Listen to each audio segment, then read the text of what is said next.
Filipenses, capítulo 1, versículos 27 ao 30. Hoje nós vamos meditar numa pergunta. A pergunta é: como podemos viver a luta cristã? Como podemos viver a luta cristã? E a resposta está nesse trecho que nós iremos meditar hoje com a graça do Senhor. Filipenses, capítulo 1, versos 27 ao 30. Todos acharam? Amém?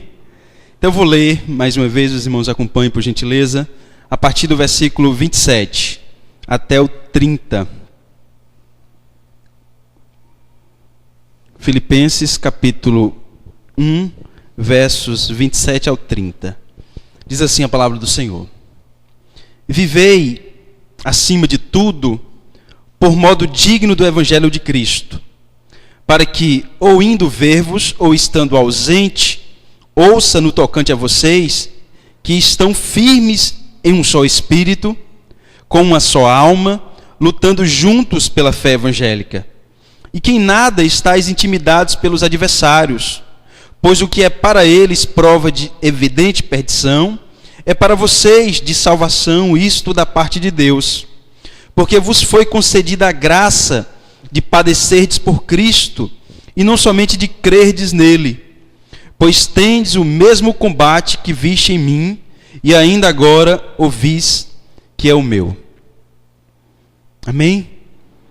Como viver a luta cristã? Vamos orar mais uma vez?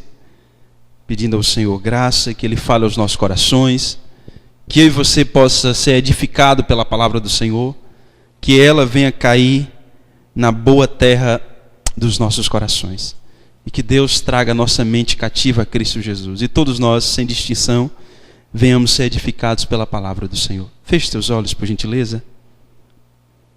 Como viver a luta cristã? Senhor, nós indagamos, nós fazemos essa pergunta à nossa alma e ao Senhor mesmo: como viver a vida, a luta? Como viver a luta do dia a dia, a luta cristã?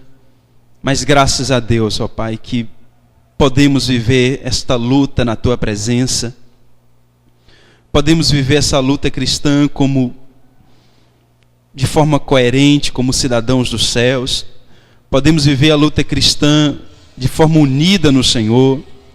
Podemos viver a luta cristã, ó Deus, descansando na soberania do Senhor. Fale conosco, ó Deus, pela Tua palavra. Ministre aos nossos corações. Se porventura alguém entre nós sobrecarregado, desanimado, devido à luta da vida, que essa pessoa venha ser edificada no nome de Jesus. No nome do Senhor. Porque o Senhor é poderoso para edificar as nossas almas. O Senhor é poderoso para restaurar o ânimo de cada um de nós. Se conosco, ó Deus, no nome do Senhor Jesus. Dá-nos da Tua graça, da Tua presença, em nome do Senhor Jesus. Amém e amém. A nossa vida, sobretudo a nossa vida cristã, ela é marcada de lutas e dificuldades. Não é como nós negarmos isto. Não é como nós dizermos que não passamos por lutas e por aflições. A verdade é que é inevitável a nós as dificuldades, é inevitável a nós as lutas, as tribulações. O próprio Senhor e Salvador nosso, Jesus Cristo, disse que a fé que está em nosso coração, às vezes se assemelha como sementes que caiu na terra e que vem o sol, e que se essa semente não estiver firmada, ela vai secar. E este sol simboliza exatamente as lutas, as provações e as dificuldades da vida cristã. É bem certo que o sol, ou seja, estas lutas, não tem um propósito de queimar a nossa fé. Mas se nós não estivermos firmados em Cristo, isso pode ocorrer.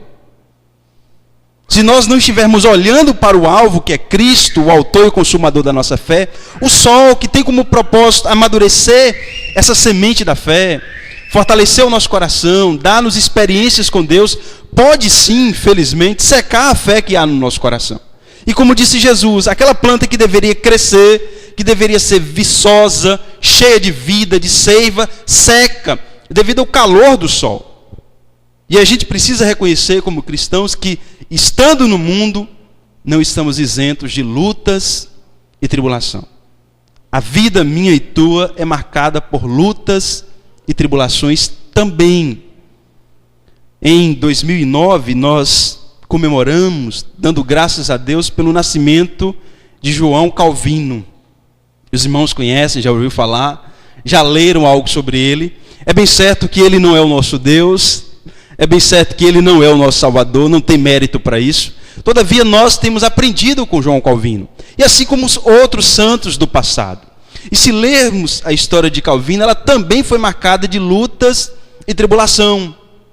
A história diz que ele não nasceu num berço cristão, ele era um humanista, teve o privilégio de fazer a faculdade de Direito e queria seguir aquele caminho, termina o curso de Direito, mas pela mão da providência Deus o converte, aquilo que ele considerava de suma importância ele renega para seguir o ministério pastoral. E quando ele abraça a fé protestante, o país que ele nasceu, que é a França, o expulsa, porque na época, no século XVI, não havia liberdade de culto que você tem. Nós somos brasileiros, talvez você tenha nascido num berço católico, de nascimento, mas hoje você é evangélico, você é um protestante, e graças a Deus você não foi expulso pelo país. Por quê? Porque nós vivemos num país que tem liberdade de culto e de crença. É um país laico, não é um país confessional em que o Estado impõe a fé aos cidadãos, diferentemente na época de Calvino. Ele nasce num país católico e ele era obrigado, se quisesse permanecer como cidadão francês, permanecer católico, a não ser que o rei se convertesse a uma outra fé. Mas o rei não se convertera, apenas Calvino. Então o que ele fez? Fugiu, para não ser morto. E ele passa numa cidade até chegar em Genebra. Em Genebra ele é acolhido, mas depois, tentando reformar Genebra, que havia se tornado protestante, ele é expulso de novo. E fica no exílio por 3 anos. No exílio ele casa, tem a graça do Senhor de casar com uma mulher chamada Idelete, tem um filho. Todavia, pela mão da providência e por causa de uma dura provação, o Senhor tomou a sua esposa e depois o seu filho. E Calvino, viúvo e sem um filho, volta para Genebra e lá ele inicia o ministério que nós conhecemos. Isso mostra que mesmo sendo fiéis ao Senhor, mesmo buscando a Deus, nós estamos sujeitos a lutas e tribulações, a duras provações. Às vezes, se for em nós mesmos, nós não vamos conseguir. Se for pela nossa própria força, pela nossa própria capacidade, pelo nosso próprio poder, nós não iremos conseguir. Mas a despeito das lutas e tribulações de Calvino, pela graça do Senhor, ele foi um homem frutífero no Senhor. Foi um homem que serviu ao Senhor e que deu frutos para a glória de Deus. Segundo Ricardo Gouveia, a afirmativa dele é que é bastante provável que Calvino foi um dos maiores teólogos da Europa de todos os tempos. Não por causa dele, mas por causa da graça de Deus na vida dele. Ele morreu com 54 anos apenas. E Deus lhe deu o privilégio de escrever praticamente todos os comentários da Bíblia. Do Novo Testamento ele não escreveu apenas um comentário de Apocalipse. A despeito das suas lutas e tribulações, ele foi frutífero no Senhor. Porque as lutas, irmãos, não têm o propósito de alguma maneira evidenciar a falta de cuidado de Deus para conosco. Ao contrário, as lutas, as provações que Deus permite que você passe, têm como propósito fazer com que nós possamos depender mais de Deus. Calvino escreve que quando o Senhor levou a sua esposa e o seu filhinho, ele caiu no desespero, mas ele olhou para o Senhor. Ele olhou para Jesus. Ele olhou para aquele dia em que Deus iria enxugar dos seus olhos todas as lágrimas. E mesmo assim ele permaneceu firme. Daí a pergunta, como vencer, como encarar a luta cristã? E aqui nós estamos no texto de Filipenses. Quero que você leia de novo comigo. Filipenses 1.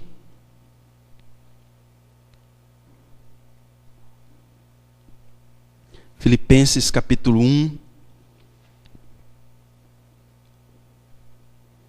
versículo 29.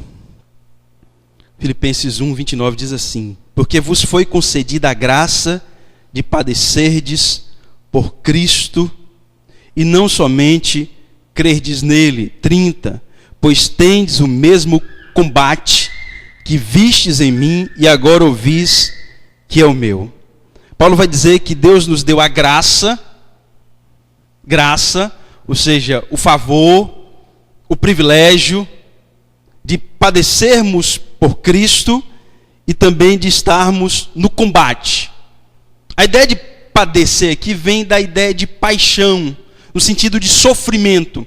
Lembra que agora em março nós vamos estar agradecendo a Deus pela paixão de Cristo. Paixão aqui no sentido de sofrimento, de angústia. Paulo vai usar o termo combate. E no texto bíblico quer dizer literalmente agonia. Agonia.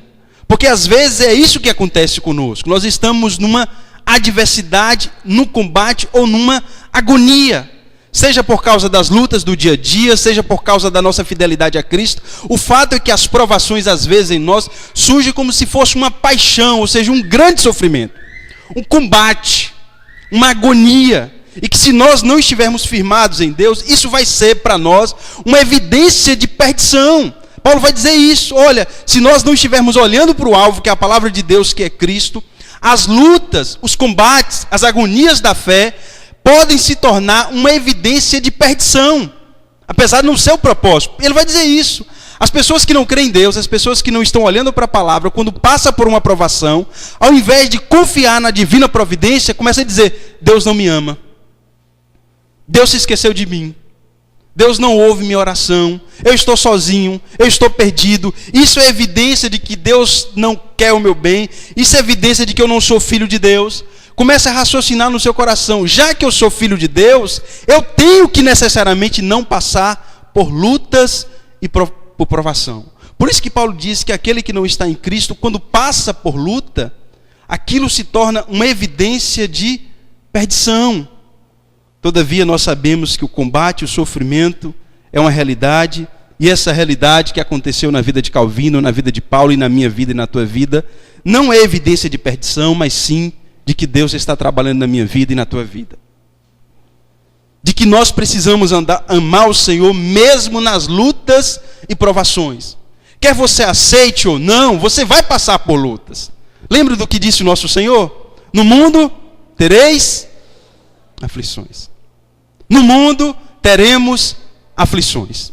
Isso é inevitável. Enquanto nós estivermos no mundo, enquanto nós estivermos neste tabernáculo, enquanto o Senhor não voltar, eu e você vai enfrentar lutas, combates e provações. Entretanto, estas coisas não são demonstração do desafeto de Deus. Ao contrário, nós temos que olhar e ver que Deus é Deus apesar disto. Apesar destas coisas, o Senhor é Deus. Paulo, quando chega na cidade de Filipos, os irmãos já viram que Filipos é uma cidade da Grécia, ele chega lá com um propósito, com a motivação de falar de Deus, de anunciar Jesus. Não há coisa melhor para fazer na vida de alguém do que você falar de Cristo. Se você quer fazer o bem a alguém, fale de Jesus. Compartilhe Jesus. Mostre a ele o perdão que está em Jesus. Mostre a ele que, mesmo sendo pecador, Deus o ama. A prova disso é a cruz de Cristo. E Paulo chega em Filipos com essa intenção. Eu vou lá, vou pregar o evangelho. A Bíblia diz que Paulo está com a intenção de anunciar o evangelho na Ásia, mas Deus o impede, diz, não é na Ásia agora. E ele fica orando até que ele tem uma visão, e numa visão ele vê um homem macedônio, próximo ali de Filipos, e esse homem está dizendo numa visão, Paulo, passa aqui, vem até aqui, ajuda-nos. E quando Paulo acorda, ele percebe, Deus quer que venhamos a Filipos, e ele chega a Filipos para anunciar o evangelho da graça, e lá Deus o abençoa. Ele está pregando, Deus abre o coração de Lídia, Lídia converte, ele está falando da graça de Deus, até que uma jovem que estava escrava por um inimigo começa a dizer, olha, este homem, Paulo, está pregando o evangelho de Deus. Isso acontece de forma sucessiva, por um dia, 2 dias, algumas semanas. Isso revolta Paulo, até que ele olha para aquela jovem e liberta aquela jovem. Paulo faz uma graça a ela. Paulo liberta aquela jovem da escravidão do diabo e da escravidão dos homens, porque ela era escrava, era fonte de lucro. E a Bíblia diz, irmãos, que após fazer o bem, aquela jovem, libertando da escravidão dos homens, do maligno, Paulo é preso com Silas. E na prisão, injustamente, sem o devido processo legal, ele está lá preso em Filipos. Ele poderia naquela prisão estar amargurado, triste. Ele poderia dizer: mas meu Deus, eu saí lá de Jerusalém para pregar o evangelho, orei por essa jovem foi liberta, agora eu estou preso. Mas não, irmãos, a Bíblia diz que ele está louvando ao Senhor. E ele louva a Deus, e Deus o liberta, e ele prega o evangelho naquela cidade. Por isso que ele está dizendo: olha, vocês conhecem a luta e a tribulação que eu estou passando. Inclusive, quando ele escreve essa carta, ele está preso, conforme os irmãos sabem, em Roma.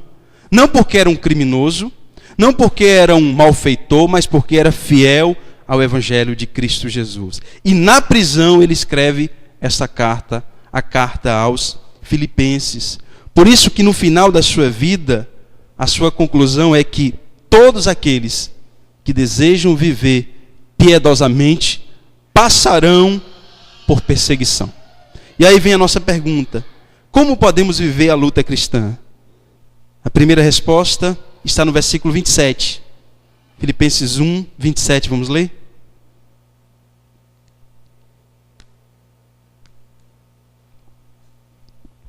Como podemos viver a luta cristã? Versículo 27, a parte A diz assim: vivei acima de tudo por modo digno do evangelho de Cristo, para que, ou indo ver-vos, ou estando presente, ouça no tocante a vós outros. Só daqui, quando ele diz: vivei acima de tudo por modo digno do evangelho de Cristo. Como podemos viver a luta cristã, irmãos? Podemos viver a luta cristã vivendo de modo coerente como cidadãos dos céus. Vivendo de modo coerente como cidadãos, não da terra, mas cidadãos dos céus. O segredo é coerência.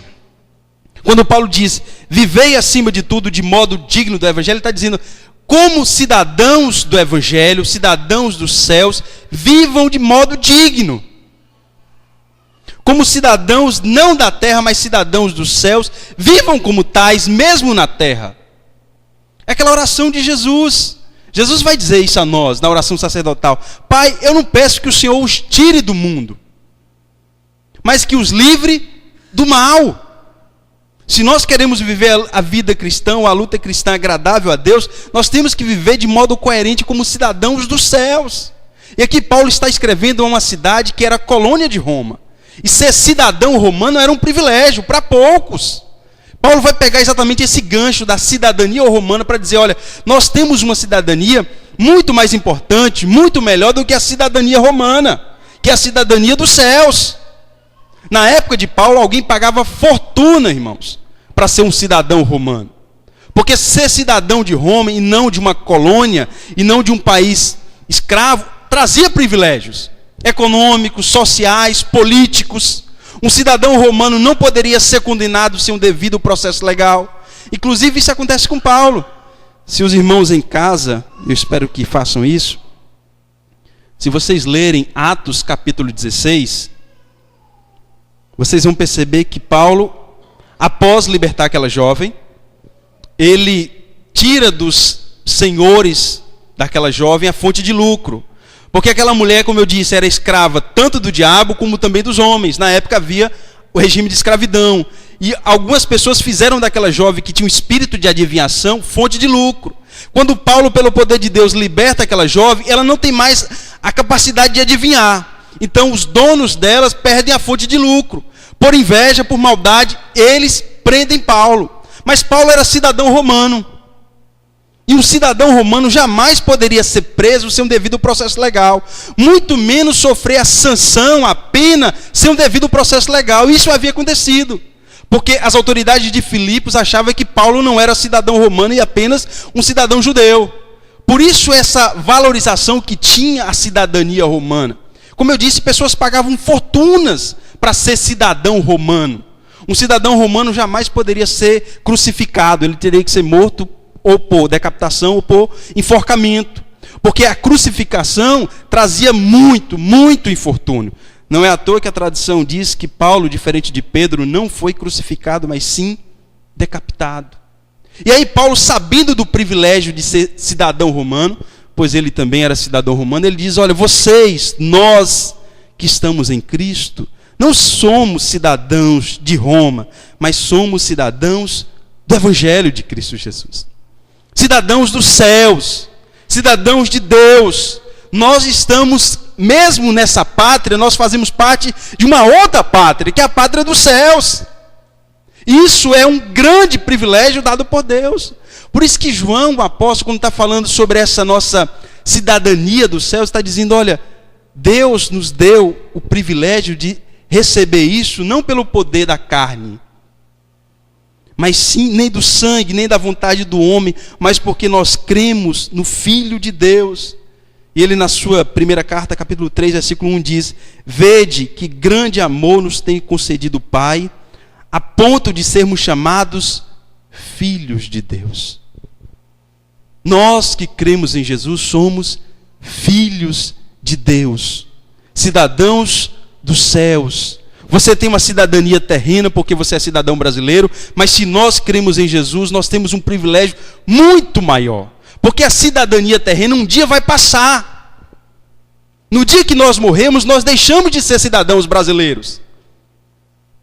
Mas mesmo na morte, nós continuamos sendo cidadãos dos céus. Por isso que Paulo diz que nem a vida, nem a morte pode nos separar do amor de Cristo.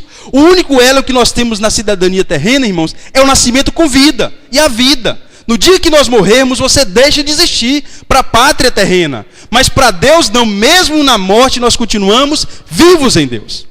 Por isso que Jesus diz: Deus não é Deus de morto, mas sim de vivo. Porque até mesmo o morto está vivo em Deus e tem a promessa da vida eterna. E é isso que Paulo está dizendo: olha, nós já somos cidadãos dos céus. Nosso nome já está escrito no livro da vida do Cordeiro. Sendo assim, vivamos de modo coerente. Sendo assim, temos atitudes de cidadãos dos céus, mesmo na terra. Sendo assim, carreguemos a cidadania dos céus por onde nós andarmos. É isso que ele está dizendo. Vivam de modo digno do Evangelho de Cristo. Ou seja, vivam como cidadãos dos céus. Conta-se que Alexandre o Grande, tirano grego, do século IV a.C., os irmãos conhecem a história de Alexandre. Ele foi um conquistador e era extremamente vaidoso pelas conquistas. Apesar da sua pouca idade, ele conquistou um império gigantesco. E conta-se que um dos seus soldados, numa das campanhas de Alexandre, estava temeroso, cheio de medo, diante dos desafios, diante dos inimigos. E ele não queria enfrentar a guerra, a luta. E Alexandre fica sabendo daquilo. E ele fica perplexo: como pode um soldado meu não querer lutar? E ele chega àquele jovem e diz: jovem, por que você não luta? E o jovem compartilha a ele o medo da luta, o medo da morte. Então Alexandre pergunta: qual é o teu nome? E para a surpresa do general, ele diz: Alexandre é o meu nome. O general ficou furioso, porque o jovem soldado medroso, temeroso, que carregava a cidadania grega, tinha o mesmo nome do general, que era conhecido pela sua força, pela sua valentia, pela sua coragem. Então Alexandre arremata dizendo: ou você muda de atitude, ou muda de nome. Porque você não pode ser Alexandre e medroso. A responsabilidade como cristão é bem maior do que a de Alexandre, irmãos. Ou nós mudamos de atitudes, ou mudamos de identidade cristã. É isso que Paulo está dizendo. Já que nós somos, e graças a Deus por sermos cristãos, nós temos que viver de modo coerente. Paulo vai dizer em Filipenses 3:20, porque a nossa pátria está nos céus, de onde também aguardamos o Salvador, o Senhor Jesus Cristo. Escrevendo a segunda carta aos Coríntios, capítulo 3, versículo 2, ele diz: nós somos a carta escrita em nosso coração, conhecida e lida por todos os homens, estando já manifestos como carta de Cristo, produzida pelo nosso ministério, escrita não com tinta, mas pelo Espírito de Deus, não em tábuas de pedras, mas tábuas em carne em nossos corações pelo Espírito de Deus. Esta é a responsabilidade e o privilégio que nós temos, de ser a carta que as pessoas leem.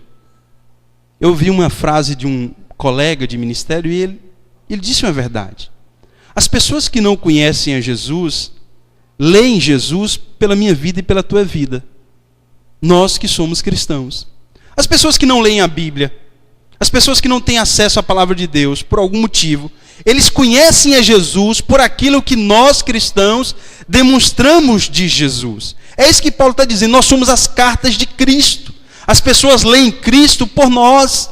Por isso que a palavra do Senhor diz a mim e a você, tenhamos cuidado para que o nome de Deus não seja blasfemado por causa das nossas atitudes. Como viver a vida cristã, irmãos? Vivamos de modo coerente como cidadãos dos céus. Esse é um privilégio que eu e você teve. Não porque nós somos melhores, mas porque Deus nos escolheu em Cristo Jesus. Segundo, como viver a vida cristã? Filipenses 1, 27, a parte B. Vamos ler de novo? Filipenses 1, verso 27. Diz assim, a parte B. Que estáis firmes em um só espírito, uma só alma, lutando juntos pela fé evangélica. Vamos ler juntos, de novo? A parte B. Que estáis firmes em um só espírito, com uma só alma, lutando juntos pela fé evangélica. Como viver a luta cristã? Primeiro, vivendo de modo coerente como cidadãos dos céus. Palavra-chave, coerência. Segundo, vivendo a unidade da fé. É isso que Paulo está dizendo.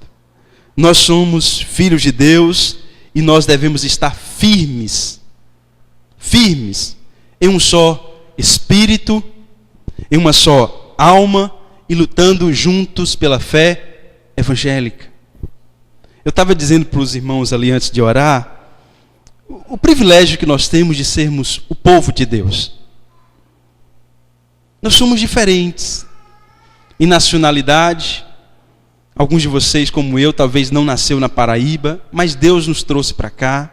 Nós somos diferentes no gênero. Graças a Deus nós temos mulheres, nós temos homens. Somos diferentes na idade, temos jovens, crianças, adultos, irmãos experientes. Nós não somos iguais. E de fato não devemos ser iguais. Deus não nos chama para sermos uniformes. Uniforme é todo mundo igual. Lembra aquela montagem série? Tudo igualzinho, que não muda nem a cor, tudo é igual. O jeito de falar, o jeito de andar, o jeito de gesticular. Não é este o propósito de Deus, não é uniformidade. Porque a graça de Deus é multiforme. O propósito de Deus é que mesmo na adversidade, nós possamos estar unidos. Porque muito maior aquele que nos une do que aquele que nos desune. É isso que Paulo está dizendo, olha, permaneçam firmes, como uma estaca. A expressão que ele usa no texto bíblico é essa. A ideia de firmeza é ser uma estaca. Sejam uma estaca, em que sentido? Na unidade. Sejam firmes na unidade. Porque o inimigo da nossa alma vai semear entre nós contendas. Para que as contendas tirem de nós a unidade. E a força da igreja está na unidade. Por isso que ele diz, permaneçam como estacas na unidade. Mesmo diferentes, mesmo distintos, sejamos unidos, lutando juntos pela fé evangélica. E esse problema da desunidade estava acontecendo na igreja de Filipos. Os irmãos provavelmente vão estudar o capítulo 4, a partir do versículo 2, Paulo vai dizer, olha, eu peço a duas irmãs aí em Filipos, chamada Evódia e Sinti, que vivam unidas no Senhor. E Paulo vai dizer, vocês são cooperadoras de Deus. Isso às vezes acontece conosco se nós não tivermos cuidado, irmãos. Se nós não vigiarmos, a igreja que foi feita por Deus para ser uma equipe, para ser unida, ela pode viver em desunião. Se nós não vigiarmos, se nós não estivermos olhando para Jesus, aquilo que deve nos unir causa desunião. E aí nós nunca podemos esquecer que a desunião é algo que Deus abomina. Provérbios vai dizer que 7 coisas Deus abomina. E dentre essas 7 coisas está a contenda. Salomão vai dizer que dentro dessas 7 coisas está aqueles que semeiam contenda entre os irmãos. Semear contenda é você lançar sementes. Não da união, mas da desunião, da fofoca, de lançar um contra o outro. Ao invés de apagar o fogo da briga, a gente lança mais lenha para inflamar. Por isso que Paulo está dizendo, permaneçam firmes em um só espírito, em uma só alma, lutando juntos pela fé evangélica. Porque a força nossa não está na quantidade, está na união com o Senhor e uns com os outros. A firmeza da igreja, a firmeza do povo de Deus, não está exatamente naquilo que a gente possui, mas naquilo que Deus é em nós. Por isso que a palavra do Senhor diz que Cristo em nós é a esperança da glória. A nossa glória, a nossa força não está naquilo que possuímos, nos bens que nós temos, no diploma que porventura tenhamos granjeados, mas está exatamente em Deus em nós. Cristo em nós é a esperança da glória. E se nós estivermos em Cristo, nós também estaremos uns com os outros, lutando juntos pela fé evangélica. Toda vez que o inimigo promover no teu coração desunião, lembre-se de Jesus. Lembre-se de Jesus. Paulo vai dizer exatamente isso. Tenhamos o mesmo sentimento que houve em Cristo Jesus. E o sentimento dele foi de doação, de doação. E é isso que Deus nos ensina na sua palavra. Lembremos do Senhor Jesus, porque nele nós iremos permanecer unidos. Pedro, quando fala de provação, ele está dizendo, olha, quando vocês passarem por provações das mais diversas, não pensem que algo incomum está acontecendo com vocês. Porque essas mesmas provações que vocês estão passando aqui, está espalhada na vossa irmandade do mundo inteiro. Isso nos fortalece. Quando a gente percebe que nós fazemos parte de um rebanho. Rebanho aqui, em João Pessoa, mas um rebanho que está espalhado no mundo inteiro. E esse rebanho também tem sido provado por Deus. E também aprovado pelo Senhor. A força minha e tua, irmãos, está também na unidade. Versículo 29. Filipenses 1, 29. Ele vai dizer, porque vos foi concedida a graça, ou favor, de padecerdes por Cristo e não somente de crerdes nele. Como podemos viver a luta cristã? Primeiro, vivendo de forma coerente como cidadãos dos céus. Segundo, estarmos firmes na unidade. E terceiro, descansando na soberania de Deus. Você pode repetir comigo? Descansando na soberania de Deus. Descansando na soberania de Deus. É isso que Paulo está dizendo. Olha, foi concedida por quem? Por Deus, a graça ou o favor de nós padecermos por Cristo e não somente crermos neles. Se nós queremos viver a luta cristã de forma vitoriosa, nós precisamos aprender em Deus a descansar na sua soberania. E Paulo vai usar essa palavra que para mim é surpreendente. Ele poderia estar dizendo assim, olha, foi concedida a graça de vocês serem vitoriosos. Foi concedida a graça de vocês terem as orações respondidas. Foi concedida a graça de você ter passado no concurso. Foi concedida a graça de você ter sido curado. Que de fato é graça. Só que ele não diz isso. Ele está dizendo, foi concedida por Deus a graça, ou seja, o favor de nós sofrermos por causa de Cristo. A Bíblia diz que o sofrimento é uma graça. Não é que o sofrimento em si seja graça. Porque nós sabemos que o sofrimento traz choro, dor, luta.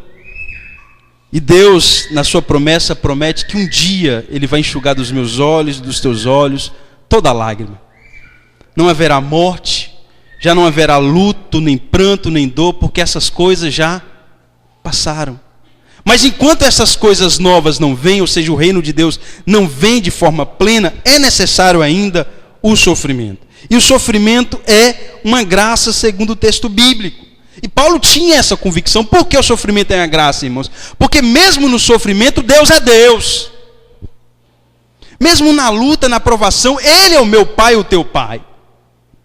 Mesmo diante do sofrimento, dos combates, das agonias da vida, das lutas do dia a dia, Ele continua sendo Deus e governando a minha vida e a tua vida para a sua glória. Essa é a perspectiva da soberania de Deus. É que mesmo na luta, mesmo no sofrimento, mesmo na escassez, Deus continua sendo Deus, trabalhando na minha vida e na tua vida, e todas essas coisas estão cooperando para que o meu viver, o teu viver, possa refletir o caráter de Cristo Jesus. Lembra do que disse Paulo? Todas as coisas cooperam para o bem daqueles que amam a Deus. Só quem diz isso, irmãos, é quem descansa na soberania de Deus. Você só vai dizer isso de coração e não de boca, de que todas as coisas, incluindo as lutas, provações, está cooperando para o teu bem, se você crer que Deus é Deus mesmo diante das lutas e tribulações. Por isso que Paulo, escrevendo aos Filipos, vai dizer: quero, irmãos, que vocês saibam que as coisas que estão acontecendo comigo não estão fazendo mal a mim. Antes têm contribuído para o progresso do Evangelho. E que coisas são essas? Eu e vocês sabemos, são lutas e provações. Inclusive, uma provação duríssima, que eu espero que nenhum de nós tenha passado, que é a provação de ser preso. E Paulo foi preso, não porque era marginal, mas foi preso porque era cristão. E ele foi preso pelo menos 4 vezes. Repito, não porque era marginal, mas porque vivia numa época em que não tinha liberdade de culto, e por pregar o Evangelho está preso. Mas mesmo na prisão ele via a mão da providência. E a verdade é essa mesmo. Mesmo na prisão, mesmo tendo a liberdade sendo cerceada, ele via a mão da providência. Porque ele está preso em Filipos, mas Deus o coloca na prisão para que ele anuncie o Evangelho ao carcereiro de Filipos. E anunciando o Evangelho ao carcereiro de Filipos, aquele homem e toda a sua família creem no Senhor. Por isso que ele diz: as coisas que aconteceram comigo têm contribuído para o progresso do Evangelho. Ele está preso em Roma, quando ele escreve essa carta, mas preso em Roma, ele está anunciando o Evangelho a soldados que moravam em Roma. Por isso que ele está dizendo: olha, as coisas que aconteceram comigo não aconteceu para me prejudicar, ao contrário, tem sido uma porta que Deus abriu para que o Evangelho seja anunciado. Curiosamente, irmãos, se não fosse a mão da providência levando Paulo a Roma, mesmo preso, muitos santos da fé não se converteriam pelo Senhor. Porque em Roma havia a chamada guarda pretoriana. A guarda pretoriana era formada por soldados que não podiam sair de Roma. E lá eles tiveram acesso ao Evangelho através de Paulo, o preso. E mesmo preso, Paulo está pregando o Evangelho a esses guardas que não podiam sair de Roma. E quando Paulo escreve essa carta, ele está dizendo: eu saúdo a vocês, os santos saúdos, mas no final ele está dizendo também: saúdo a vocês, os santos da casa de César. Ou seja, aqueles guardas que nunca poderiam sair de Roma, mas pela divina providência ouviu o Evangelho. Se nós queremos viver a luta cristã de forma autêntica, descansa na soberania de Deus. Como eu disse, as lutas e os sofrimentos em si não são bons, não são agradáveis, por isso que a gente chora, por isso que a gente questiona, por isso que a gente clama. Mas se a gente reconhecer e descansar no Deus soberano, no nosso Pai Celeste, que sabe das nossas necessidades antes mesmo de nós, a gente descansa. Se nós trazemos ao nosso coração aquilo que disse Jesus nos Evangelhos, ele faz essa pergunta a mim e a você: qual dentre nós, o pai? Quem é pai e mãe? Levanta a mão. Graças a Deus. Jesus faz a pergunta a você e a mim: qual dentre nós, pai e mãe, que tem um filho ou uma filha? Imagine se seu filho ou sua filha chegue para você assim: pai, me dê um pedaço de pão. Você vai dar pedra no lugar de pão? Jamais. Ou então ele diz: pai, me dê um pedaço de carne. Você vai dar cobra ou escorpião no lugar da carne? De modo jamais. E aí Jesus diz: olha, vocês, eu e você, que somos maus, que somos pecadores, sabemos dar boas dádivas aos nossos filhos quando pedem. Imagine o Pai Celeste, que é o sumo bem, aquele que habita numa luz inacessível e que não tem maldade, que não tem sombra e variação. Por isso que Jesus diz: peça a mim, Ele nos dará o Espírito da promessa àqueles que creem. É essa a verdade que eu e você tem que descansar, irmãos, na soberania de Deus. Mesmo com lágrimas, com dor, descanse no Senhor. Confia no Senhor como Paulo. Ele está preso. Ele está vivenciando uma luta e uma provação provavelmente muito mais intensa do que a minha e a tua. Mas mesmo assim ele está alegre no Senhor. Qual é o tema dessa carta, irmãos? A palavra-chave: alegria no Senhor. E quem diz isso não é alguém que está numa colônia de férias, é alguém que está preso. Mas mesmo preso, ele crê no Evangelho e na soberania de Deus. Como ele disse: eu estou preso, mas o propósito de Deus na minha vida não está. Porque nada nem ninguém vai impedir o propósito de Deus na nossa vida. Eu tenho orado e pedido ao Senhor para que eu possa viver essa frase. Tudo aquilo que Deus tem para mim, ninguém vai impedir. Tudo aquilo que Deus não tem para mim, o meu esforço não vai alcançar. Porque Deus é o Deus soberano. Fiquemos em pé no nome de Jesus.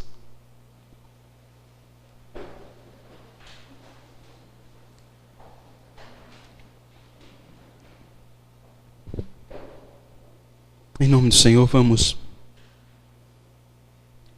orar mais uma vez. Nós estamos na presença de Deus. E o Senhor está aqui.